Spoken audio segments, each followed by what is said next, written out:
Hai guys, nama aku Dila dan hari ini aku lagi di Jakarta Fashion Hub for Jakarta Fashion Hack. Nah, belakangan ini di Instagram JFH tuh banyak banget yang nanyain apakah kita buka kursus jahit atau enggak. Fashion Hubbers, we hear you. Tenang aja, sekalipun kita bukan fashion school, tapi hari ini aku bakal walkthrough kalian ke Sewing Basics 101.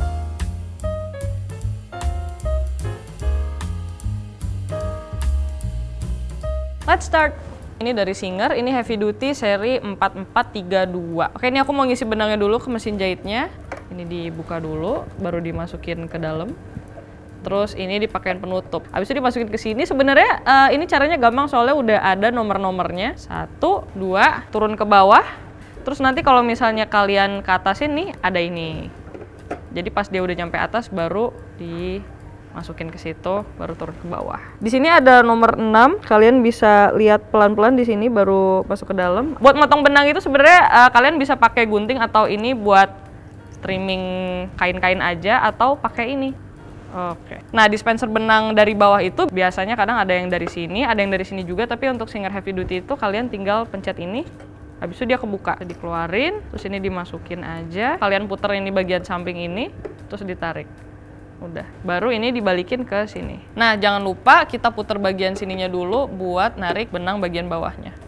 Nah, untuk pola jahitannya itu pertama kita bakal nyoba straight stitch. Di sini juga ada beberapa macam. Kalau kalian lihat di sini ada warna biru sama warna merah, itu sebenarnya untuk ketebalannya, dan di sini itu untuk panjangnya gitu loh. Jadi kalau misalnya aku tel di sini, ini tuh nanti hasilnya kayak kalian mau jahit lubang kancing. Kalau misalnya aku bikin ke sini, ini biasanya normalnya tuh di sini 2,5 gitu. Kalau misalnya 3 itu biasanya agak jarang-jarang, dan kalau misalnya 4 itu biasanya agak terlalu jauh sih. Tapi kalau misalnya kita pindahin ke S1 yang warna biru, nanti dia bakal kejahit 2 lapis. Jadi dia bakal ngejahit 2 kali, dan kalau misalnya S3 itu biasanya itu yang paling tebal, ini yang warna merah. Nah, di sini aku bakal jelasin pola-pola jahitan yang ada di mesin jahit ini. Di sini ada totalnya 32 pola. Kalau misalnya aku taruh di sini di 0, dia tuh bakal gak gerak. Kalau misalnya aku taruh di sini, ini tuh biasanya untuk jahitan lubang kancing. Makanya bentuknya kayak gini, dan kalau misalnya 1 itu dia paling pendeknya, dan untuk normalnya tuh antara 2 atau enggak 2,5. 3 ke 4 itu biasanya udah agak panjang. Nah, tapi kalau untuk yang warna 2 warna ini nih, S1 dan S2 yang warnanya biru sama merah, kalau yang biru itu untuk ketebalannya. Jadi kalau yang biru itu dia biasanya tebalnya itu kayak 2 jahitan. Nah, kalau misalnya yang merah ini biasanya dia 3 jahitan. Yang biasa kita gunain juga ini namanya zigzag stitch. Itu kalau misalnya kalian pakai kain yang stretchy kayak polyester, dan kita bakal coba dulu ini straight stitch dengan ketebalan 2,5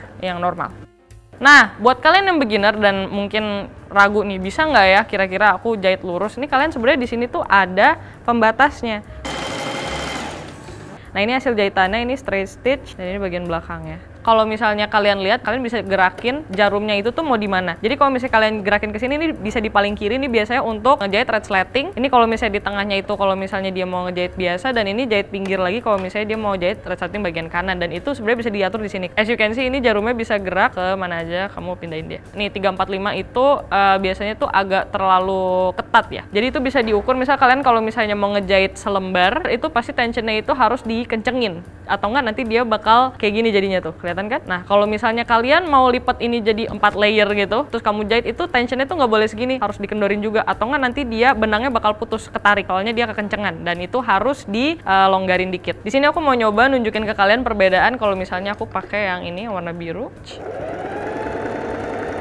Nah, ini perbedaannya, ini untuk yang single stitch, ini single stitch sampai yang warna biru, ini warna merah. Sebenarnya ini perbedaannya itu nggak terlalu signifikan ya, cuman kalau misalnya dibalik tuh kelihatan gitu. Ini bakal kehitung, ini jumlah benang yang digunakan tuh bakal lebih banyak. Nah, gitu perbedaannya. Nah, ini sekarang aku mau lanjut nunjukin ke kalian zigzag stitch. Ini salah satu stitch yang bakal kalian sering pakai juga kalau misalnya kalian suka jahit pakai kain elastis. Ini kalau misalnya kalian bisa lihat nih, zigzag stitchnya juga ada pilihan yang warna merah sama birunya juga. Oke. Nah, kalau misalnya hasil dari zigzag stitch itu harus kayak gini guys. Ini kalau misalnya yang salah itu kayak gini. Kenapa bisa jadi kayak gini? Karena tensionnya itu antara kekencengan atau enggak kelonggaran, tergantung kalian pakai bahan apa. Apalagi kalau misalnya kalian pakai bahan yang elastis, ini tuh harus dites dulu ke bahannya kalau misalnya tensionnya itu cocok atau enggak. Kalau kalian pernah dengar, overcast itu obras. Nah, kalau misalnya obras tuh biasanya kalau kalian abis gunting kain kayak gini, kalau misalnya kalian ngejahit di atas kain yang tidak diobras, biasanya tuh benangnya tuh bakal nge-fray seraya dia dicuci dan dia bakal copot jahitannya. Nah, kita harus nge-prevent itu dengan jahit overcast. Nah, kalian bisa pakai pola jahitan ini di bagian ujung kain kalian. Nah, ini sebelum jahit di pinggir, aku mau tunjukin dulu ke kalian kalau misalnya dijahitnya di tengah. Jadi hasil jahitannya tuh kayak gini. As you can see di sini kayak ada 2 row garis, terus tengahnya juga ada jahitan diagonal. Dan ini tuh jahitannya tuh lumayan kenceng gitu ya. Kalau misalnya kalian penasaran ini apa? Ini biasanya buat naikin tuas kakinya. Ini kalau misalnya di mesin jahit itu ini foot, dan itu tuas buat naikin footnya gitu. Dan foot itu tuh bisa diganti-ganti. Jadi kaki ini tuh bisa untuk jahit resleting, jahit kancing, ada macam-macam footnya. Ada buat obras juga.